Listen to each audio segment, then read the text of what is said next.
If you learn that a peer of your children's, maybe one of their classmates, one of their friends, has died, you might be faced with the decision of how to approach your child to discuss this with them. Find out what your child or your teen already knows.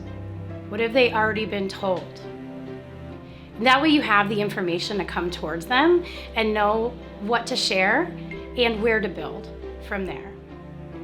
As you approach them, if you are the one to deliver the information, first of all, acknowledge that you have something that's really, really, really hard to share, and they might have a lot of different emotions about. And then from there, share the information as factually and honestly as you can. So share with them that a friend of theirs or their classmate, that something has happened and they have died. For children, this might mean that you need to define for them what that means. They might not know what it means for someone to have died, so explain to them that something has happened and their body has stopped working. And explain from there that that means that their body has stopped working, they're not going to be there in school anymore. They're not going to see them again.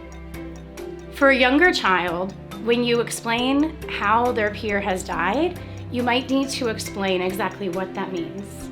So for an example, you might share, Johnny was in a car accident, and it was a really, really, really big car accident, and the police came, and the ambulance came, and everyone did everything that they could, and it was such a big accident that his body stopped working, that he died.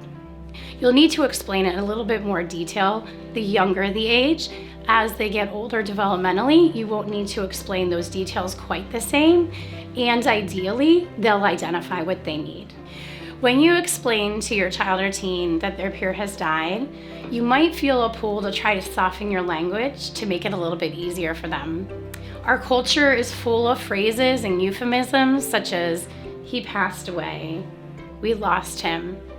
Especially the younger in age the child or teen, the more confusing this language can be, because they might say, what do you mean we lost them? Can we go and find them? What does it mean that somebody passed away? You want to be sure to use concrete language that really explains what it means for the person to have died, and to let them know that you're not scared to use these words, that this is something that we can talk about openly together.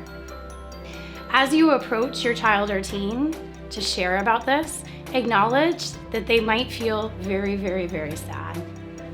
Some responses may feel a little concerning to you as a parent or caregiver, and actually might be quite typical. You might see clinginess, you might see bigger emotions, you might see a little increase in tantrums. Any of these responses are very appropriate in terms of a developmental level, thinking about a child and how they respond. Make sure to follow your child's lead when you talk about this subject.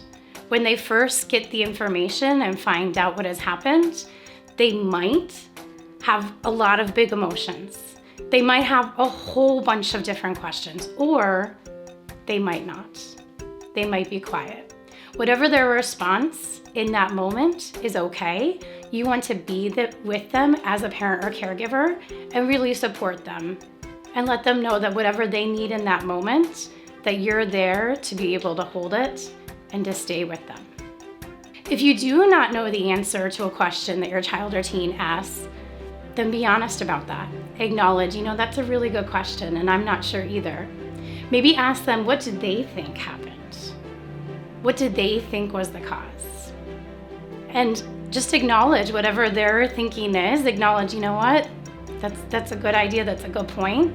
And let them know that if you receive more information, when you receive more information, you will make sure to come to them and share it with them.